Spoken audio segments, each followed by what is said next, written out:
Hi students. So now you have completed first 3 modules of basic electrical engineering, in which the first module and second module you have learned the basics of DC and AC, in which case AC you have single phase circuits as well as 3-phase circuits. When coming to the third module, you have learned about the application of single phase AC or AC, which is the equipment, which is a transformer you have learned. So you have learned that the transformer transfers electrical energy AC from one circuit to another. Then you have the application part of AC circuits is nothing but domestic wiring, that you have learned. How our wiring at our home, how it can be done, that you have finished. So now we come to the fourth module, which is the application of DC, or which is DC machines. So DC machines can be of two types. You can have a generator or a motor. So when you say generator, which converts the machine, which converts mechanical energy into electrical energy. But when we think of a motor, it is vice versa, wherein the electrical energy is converted into mechanical energy. So similarly in AC also you have machines that you will be learning in the next module, fifth module, wherein you will deal with AC generator and AC motor. So now we will have DC machines in detail. So today let us have the principle of operation of DC machine, generator, as well as the constructional details of a DC machine. Now principle of operation, when I say, you remember the very basics of electromagnetic induction.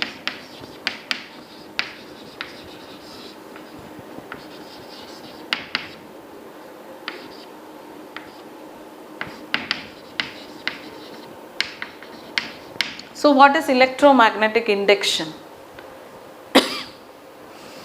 Electromagnetic induction is the process or phenomena in which, with the help of electricity, you induce magnetism, or with the help of magnetism you can induce electricity in a coil.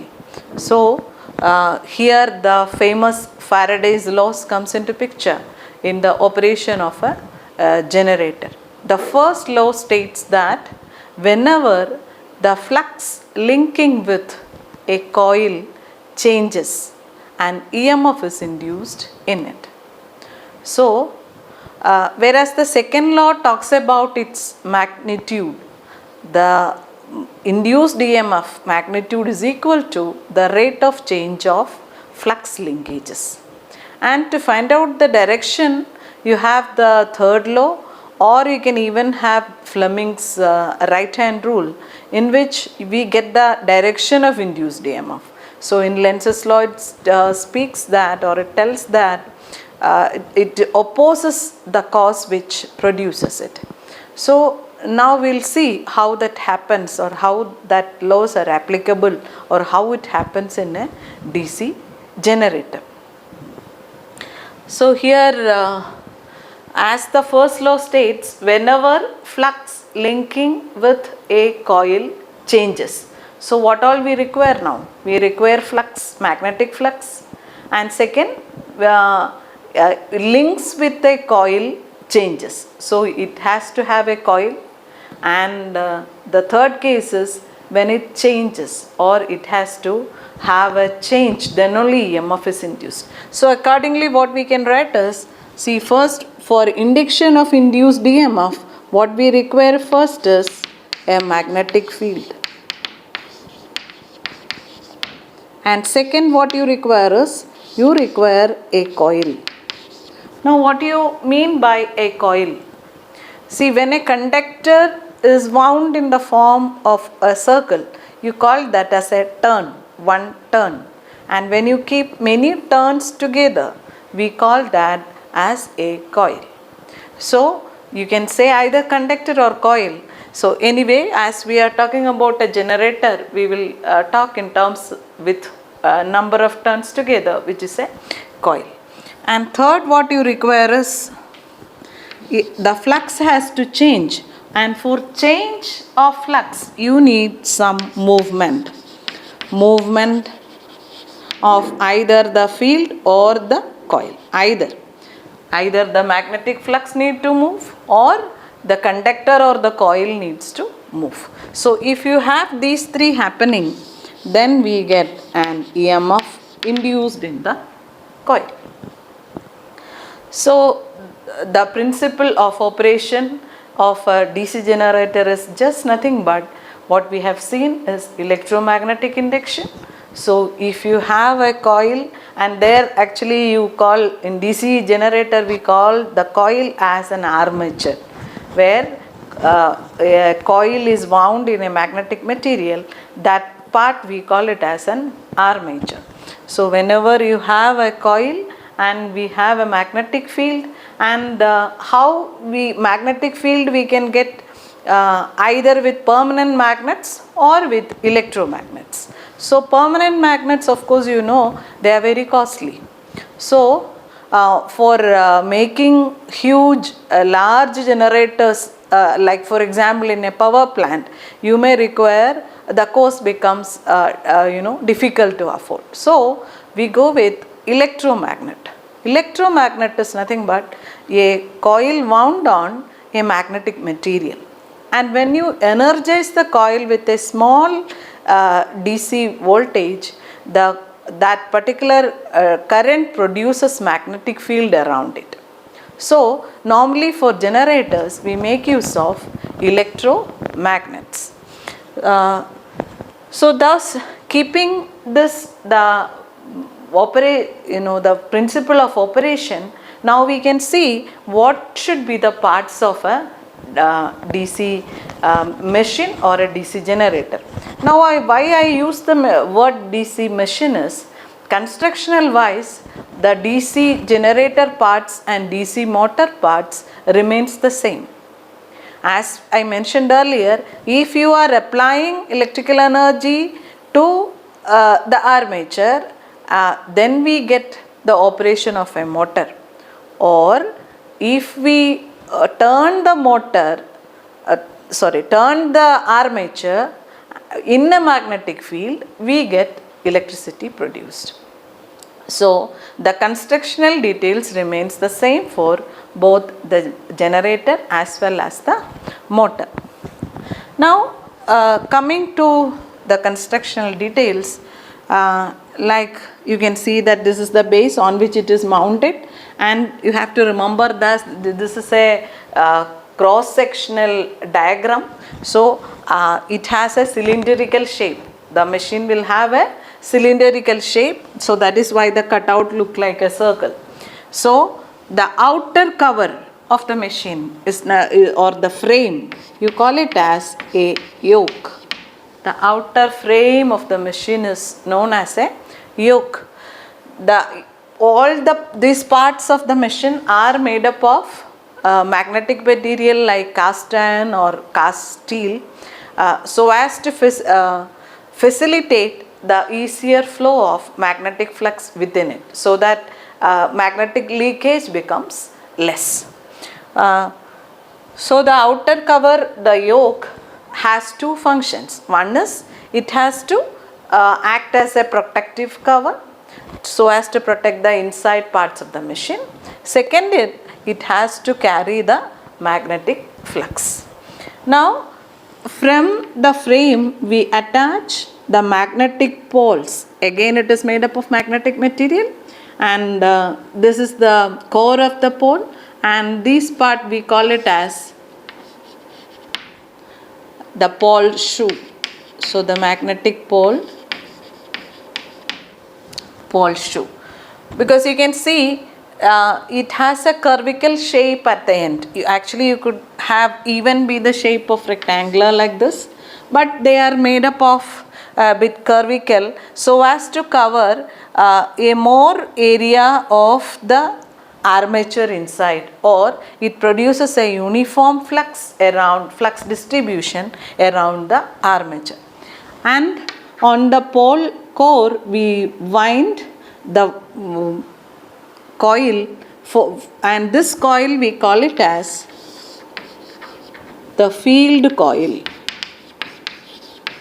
So the field coil is wound on the pole, magnetic poles. In this case, we have shown 4 magnetic poles here. So it alternatively produces, this will be working as N pole, this is south pole, N, S.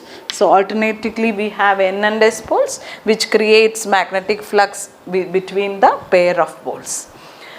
And this coil is wound on all the 4 magnetic poles, and we apply a DC voltage here. So now you may think we are talking about generation of DC voltage, and I am saying we are applying a DC voltage to the field coil. So this is just because, as I mentioned earlier, we make use of electromagnet here.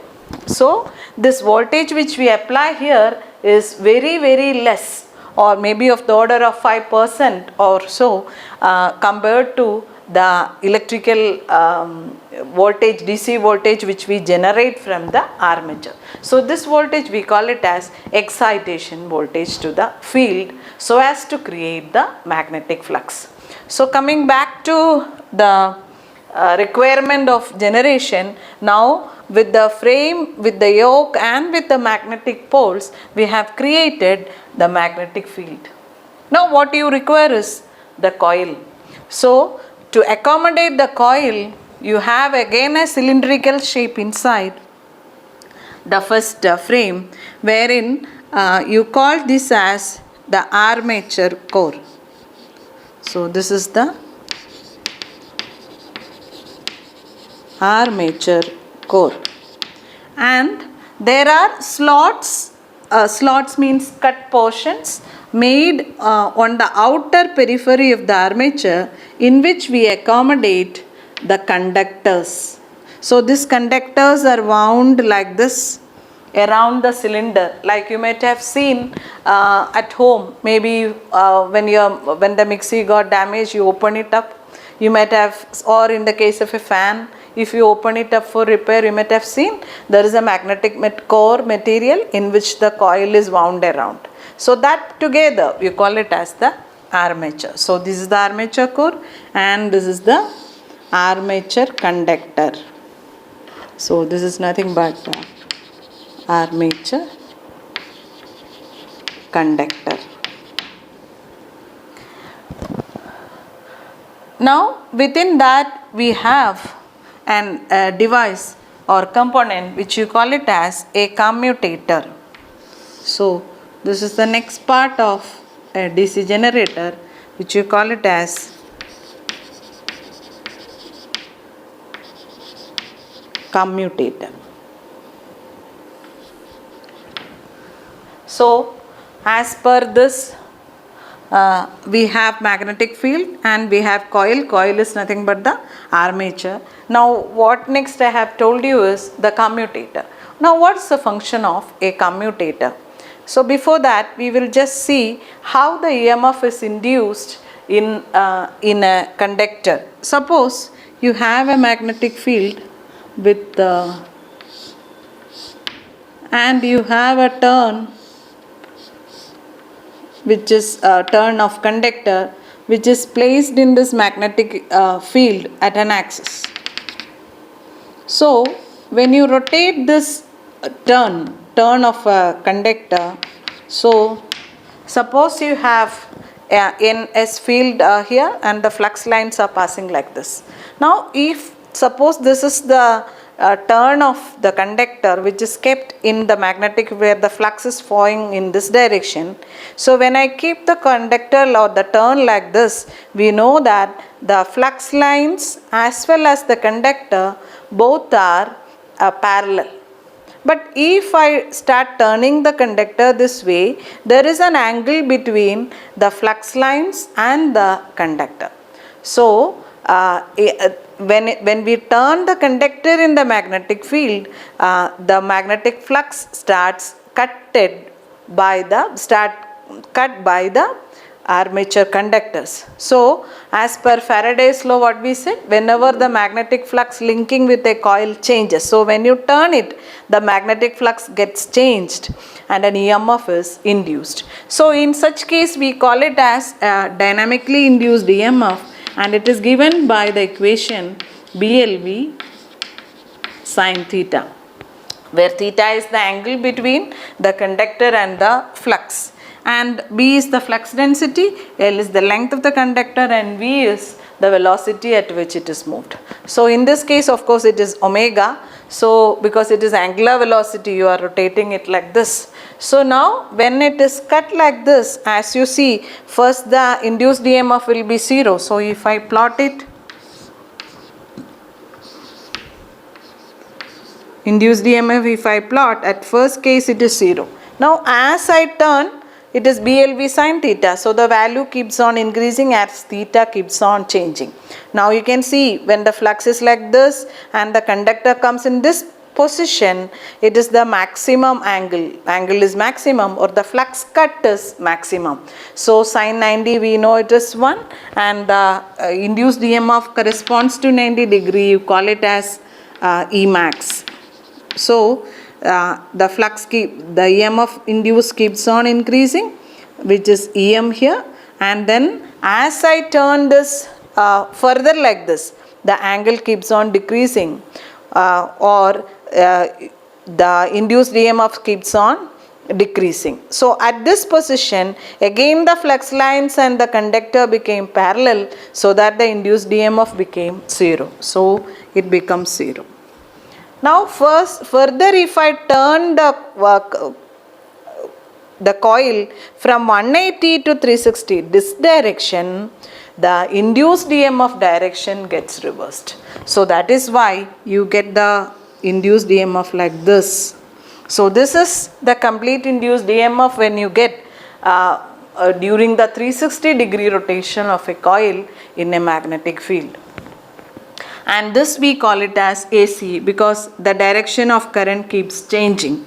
So now as we are talking about a DC generator, the induced EMF will be of this shape. So we need to convert the negative part or the change of direction to unidirectional.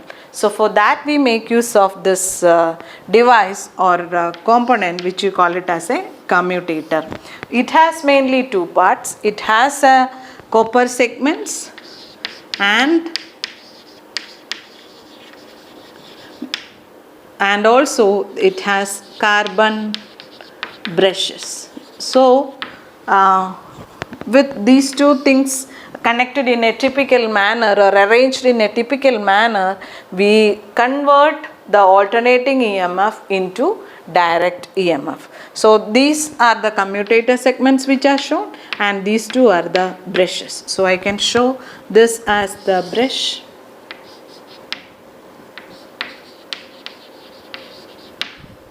and these are the commutator segments or the copper segments.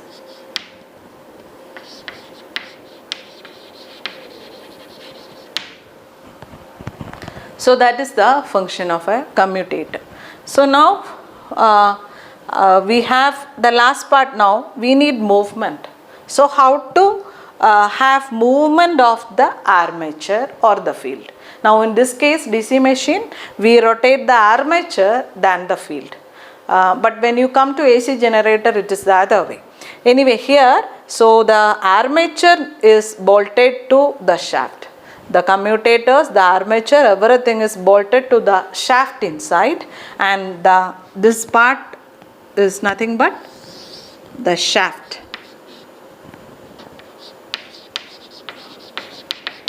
So now what is the function of the shaft now?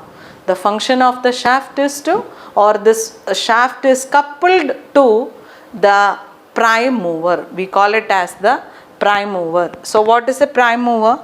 Prime mover is the thing by which we get movement. So in the case of in hydraulic power plant, we can say that this prime mover is the water turbine, because you know that in a hydraulic power plant, the force, the mechanical energy in the water flow is converted into electrical energy. So what happens? The armature of the generator is coupled or connected to the water turbine. So whenever the water impinges on the blades of the turbine rotates and the armature also rotates. So now we have magnetic field, we have coil of the armature, and we have movement or rotation, and we produce EMF, which actually is an alternating pattern, but with the help of the commutator we convert that into direct current. So that is the operation of a DC generator, the principle of operation, the constructional details, and how it happens practically. So now, with the understanding of the basic principle of operation and the constructional details, now why do we learn all this? Where is the application? Where do we use it? So generator, when I say, as I said, in very huge power plants, we require the small DC generators for the field excitation. So that is one application. And another is, you might have, like you have electric locomotives, like you have electric trains. So we need to give high voltage to the electric train to move. So there also we make use of generators. And in case of now generator, of course you can even use it as a power source for charging batteries. You can use it for such applications. So when you come to electric motor, the applications are many, like you have elevators, hoists, cranes and all, where it requires high starting torque. So in such cases also we make use of DC series motor. We will come to that later. And you also know that you have lathes where the metal is getting cut, drilling machines and such things. So for all such applications we make use of DC motors. So now we finished the first session, which what we had discussed was the principle of operation of a DC generator with the constructional details, and what are the functions of each part of the machine. Then we have seen what are the applications of DC generators and motors briefly. So we will continue in the next session. Thank you. So in the last class we have seen about the principle of operation as well as the parts of a DC generator. We discussed the concepts there, machine and more, means it can be a generator or a motor. So then we have seen the functions of each part. So and it is basically made up of cast steel material. So when we select the material, what are the criteria? As you have discussed in transformer, it should be a magnetic material having high permeability and low hysteresis loss. So that's the criteria which we follow, and we make laminations for making all these parts, because as you have discussed in transformer, that reduces the hysteresis loss. So laminations are made and it is casted in cylindrical form. So that's all about the constructional details. Now the next topic is EMF equation of a DC generator. So why we specifically now we have to refer that it is a generator, because only a generator can produce EMF. So now before going to the induced EMF equation, we have to just understand some concepts in the types of armature winding. See, armature windings can be of two types. So one is known as the wave winding and the other is known as the lap winding. Now for your understanding, I am considering 6 conductor pieces. Okay, so 1, 2, 3, 4, 5, 6. There are 6 so this each line indicates a conductor. Now I am connecting the conductor like this: 1 to 2, 2 to 3, 3 to 4, 4 to 5, like this. It goes like a wave, and this type of winding we call it as a wave winding. Now this is another type of connection in which conductor number 1 is connected to 4 and 4 back to 2, then 2 to 5, 5 back to 3. This is another way of connection. This type of connection we call it as lap winding. It is one turn above the other. So we call it as lap winding. Now why we are interested in the concept is, when you derive the EMF equation, we should know that how many parallel paths are there in the winding, because you know that when a series of conductors are connected like 1, 2, 3, 4, 5, 6. So if I calculate the induced EMF per conductor, later I need to multiply it with the number of conductors to get the total number of induced EMF. Now here, as you have connected it like this in a typical way, in wave winding the number of parallel path equals 2. So we refer it as A, we abbreviate it as A, number of parallel paths, and it is 2 in the case of a wave winding. But when you come to lap winding, because of the typical way of connection, here the number of parallel paths equals A, which is equal to P. Now what is P stands for? P stands for the number of poles of the generator. So that is why I need to mention this first. So here we have number of parallel path A equals number of poles of the generator. So now we come back to the EMF equation. So how the EMF magnitude of induced EMF is calculated is according to Faraday's law. That is the fundamental. So Faraday's first law talks about the phenomena of induction, and second law talks about the magnitude of induced EMF. So that is given by, it says that it is equal to the rate of change of flux linkages. So rate of change of flux linkages. So change of flux we refer it as d phi, and rate we need, means we need the time during which the flux changes. So you refer it as dt. So if you have d phi and dt, the induced EMF in a conductor equals d phi divided by dt. So now let us find out those values d phi and dt from the basic features of the generator. So let's assume the parameters of a generator, like we say the number of poles of the generator equals P numbers. Number of poles equals P. Speed of the rotation, because we said the prime mover when rotates, the armature rotates. So what is the speed? So we consider that as N RPM. RPM stands for revolutions per minute. Revolutions per minute. So now what is the flux per pole? We consider it as phi Webers, phi Webers, and the total number of conductors equals Z numbers. So these are the parameters which we are assuming to find out d phi and dt. Now if you have P number of poles and you have a flux produced is phi, so you know that the total number of flux cut will be number of poles multiplied by the flux. So d phi I can write it as d phi equals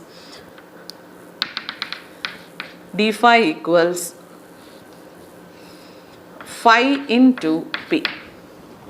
So where phi is the flux and P is the number of poles. So total number of flux will be equal to phi into P. Now what is the revolutions, number of revolutions per second? So because we need to calculate the time for a single revolution. So that is why. So now what we have is speed of rotation equals N RPM it is. So that is revolutions per minute. So how will you calculate the revolutions per second? Simply we need to divide it by 60. So n divided by 60 will give us the number of revolutions per second. Now our aim is to calculate the time taken for one revolution. Time taken for one revolution will be, you can just do it by 60 divided by n. So this is the time taken for one revolution. So now we got d phi value, and we got, this is nothing but dt. So now we can calculate the average induced EMF per conductor equals d phi by dt, which is equal to phi p divided by 60 by n, or you can write it as phi p n divided by 60. So now you got the average induced EMF per conductor equals phi p n by 60. So now to find out the total induced EMF of the generator, we need to know the number of conductors which are connected in series like this, so that we can multiply. So what we assumed is the total number of conductors in the armature is Z. So if it is wave winding or it is lap winding, the number of conductors connected in series changes. So for a lap winding you can have, or generally we can have Z divided by, we can write it as Z divided by A. So Z is the total number of conductors and A is the number of parallel paths. So we can write the total number of total EMF induced in the generator, we abbreviate it as EG, equals, we multiply phi p n by 60 into Z by A. So rather you can just say it as phi Z n p by 60 A. So this is the equation for the total induced EMF in the armature of a DC generator. So hope you have followed. Now we can have problems on the same topic, so that you will understand the concepts more. Problems in connection with induced EMF equation. So let us have the first problem, which is a 4-pole 1200 RPM DC generator has a lap wound armature having 65 slots and 12 conductors per slot. If the flux per pole is 0.02 Webers, determine the EMF induced in the armature. So that's a question. So as it shows, you need to calculate the induced EMF in the armature. So we know that the equation which you have to use is Eg equals phi Z NP divided by 60A.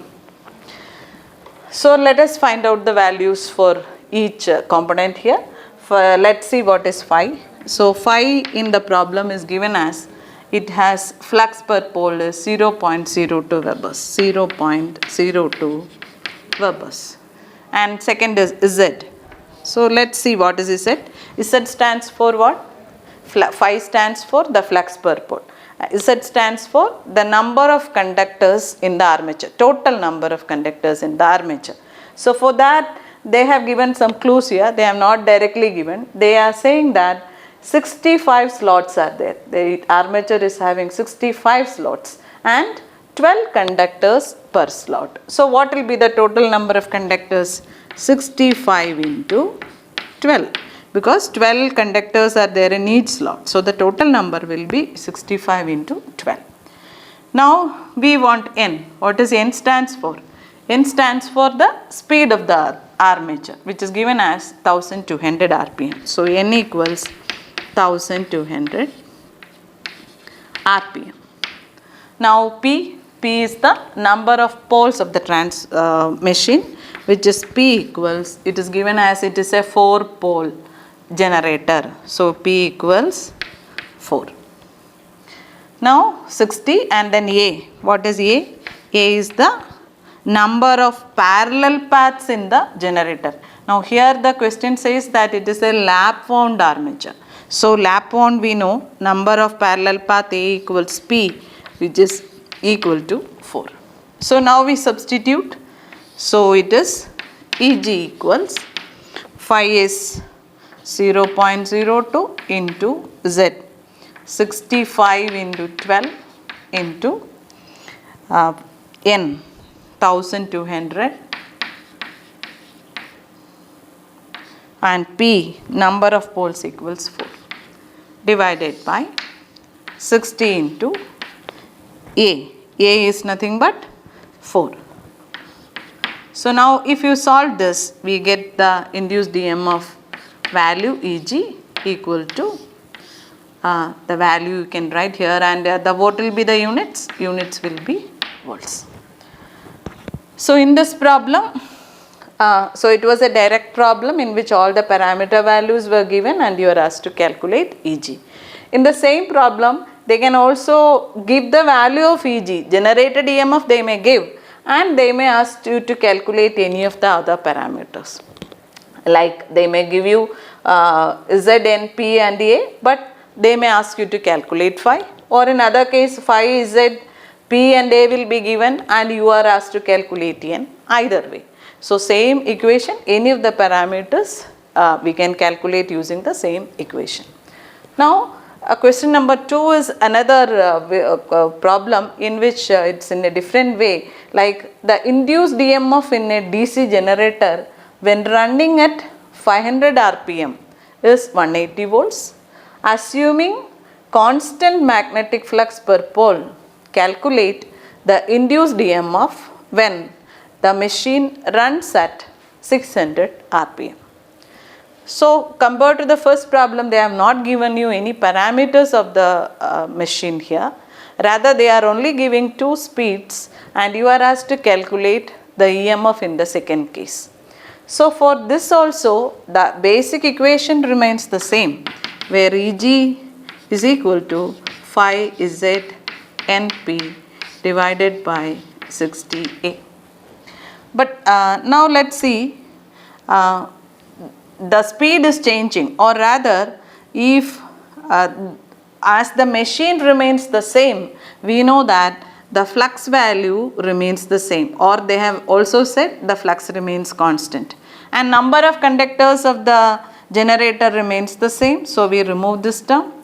The speed is changing, so we keep this, and number of poles remains same, even A remains same, and 60 can be cancelled. So what I can write this is, I can write it as EG1,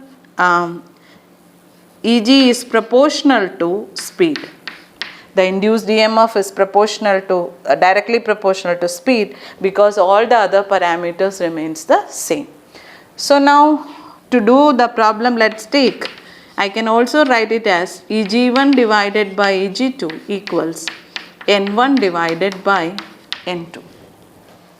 So if now let us try to see the values. EG1 is given as, it is producing 180 volts. So induced EMF is 180 volts. And it is at a speed of, it is running at 500 RPM. So I can write it as N1 is 500 RPM. Now EG2 you are asked to calculate, and they have given you N2 as 600 RPM. So N2 is 600 RPM. So let us substitute now. EG1 is, substitute in this equation, EG1 is 180 divided by EG2 equals N1 by N2. N1 is 500 divided by N2 is 600. So if we cross multiply, I can write it as EG2 equals 180 into 600 divided by 500. So if we solve this, we get the Ag value, and we know the unit is again volts. So that is the way we solve it. Now in a similar way, they can also say the flux also is varying. So what will we do in that case? Or any other parameter, if it varies, you cannot remove it. Means in that case I have to take flux also into consideration. So instead of Eg directly proportional to n, I should take it as Eg proportional to phi into n I should take. So naturally Eg1 by Eg2 will be phi 1 n1 it will be, and phi 2 n2. So accordingly what all components remains same or varying, accordingly we need to modify the basic equation. So that's all how we solve it. So we'll continue with the next topic in the next class. Thank you.